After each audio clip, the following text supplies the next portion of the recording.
Mijn vriendin Gerke die leerde me dat op een gegeven moment. Er zijn zoveel Jannen. Als je dan ergens een briefje bij de bar moet hebben, neem dan Jan 5. Dan zijn er 4 voor je, maar jij niet. Met het thema van deze dag trof de organisatie van Elders mijn roos, zal ik maar zeggen. Want ik heb een nieuwe bundel en ik dacht, alsof dat bij het thema hoorde te passen. Het is een concept, het is een verhaal. Iemand zit op het wad, op een steen. Zover hij kijkt, ziet hij niks. Dus de vraag is, wat doet hij? Ga je lopen, dat kan op wat, of blijf je zitten?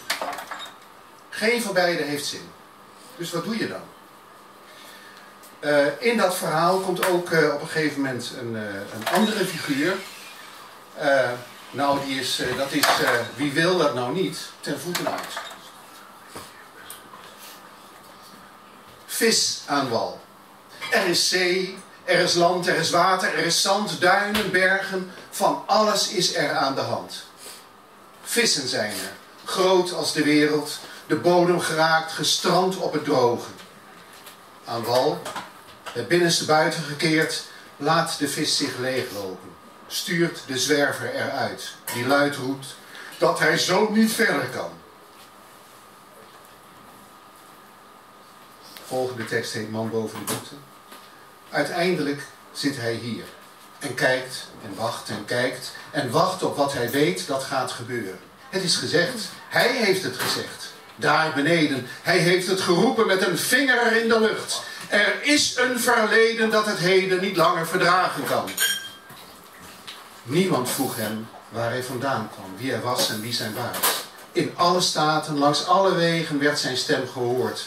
Stegen zijn woorden tegen muren op, lokten een wolk van geroezemoes boven de stad. Als een kind sprak hij, als kinderen luisterden zij.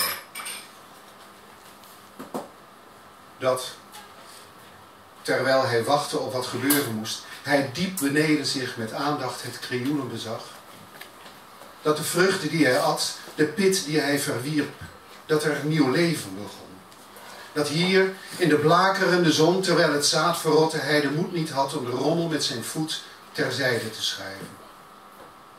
Daar ook de zin niet van inzag. Het daarom ook gebeurde dat wortel en tak ontsprongen, reikten naar een ongedacht leven. Waar hij wachtte op verderf dat in diepe diepte zou worden uitgestort over niet-wetenden, onachtzamen, de verdorven massa. Dat hij dood zocht, waar leven vocht, wilde leven. Tot slot. In de kiem gesmoord. Dat het plantje daar op de top het leven liet. Het brak hem. Met zijn hand schermde hij het af voor de zon. Hij hoopte op de boom die in het zaadje zat. Dat de stad leerde, inzag wat goed was, losliet en als nieuw begon. Niet zijn ding, nee. Hij had zijn zinnen op de boom gezet. Dank u wel.